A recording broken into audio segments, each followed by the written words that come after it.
Hello, hello. Welcome to today's Daily Dose. My name is Jeff Moores. I'm one of the pastors on the Vista campus, and I get to bring to you today what I believe is one of the most important elements that we can have as believers in Jesus, and it's found in Psalm 133 because it's incredibly powerful. Listen to it. So it says this: "How good and pleasant it is when God's people live together in unity." There it is. That's the key: unity.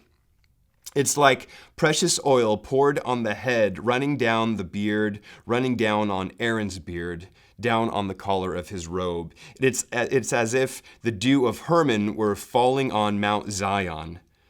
For there the Lord bestows his blessing, even life forevermore. Now, this is can be a little bit confusing. It's a very poetic picture, but really when you dive into this, you find out that there's four-ish things that unity brings to the life of a believer, especially when people are together.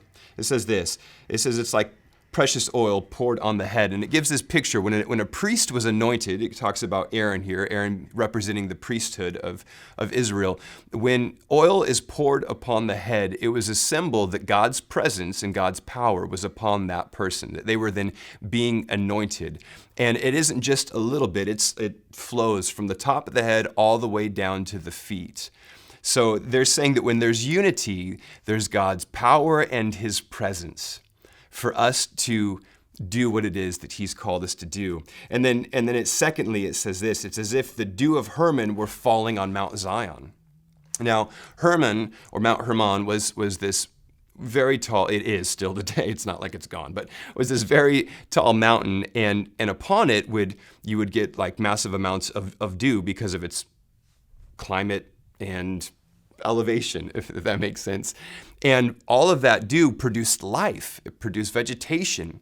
Now, Zion was in a more arid, deserty place, so Mount Zion was there. And so what the psalmist David is trying to paint here for us is that, look, it's as if the dew from Hermon was coming onto Zion, meaning it's bringing all of this incredible provision. It's bringing water. Water brings with it life. Water brings with it satisfaction. Water brings provision. So we see that where there's unity, we have God's power and his presence and God's provision. And then lastly, it says the Lord bestows his blessing, even life forevermore. That's salvation. And one of the greatest, I think, moves of God that we've ever seen was in Acts. In the book of Acts chapter 2, the last portion of it, 42 through 47, we see God's people coming together and really living together in unity. They were sharing, they had things in common, they would give to those that had need, they ate together in the temple courts, and it says that everybody who saw them were amazed, and they saw the apostles doing miracles, and it was wild and it was wonderful. But at the very end it said, the Lord continued to add to their number daily those who were being saved. So when outsiders, when people who don't know Jesus see God's people living together in unity, they see God's power, they see God's provision, they see God's presence with us, that attracts them, and we see salvation come from it. So please, fight for unity. Fight for unity in your families. Fight for unity in your workplace, amongst the believers, within your life groups. Unity is so important. It is key. And with it, it brings so much.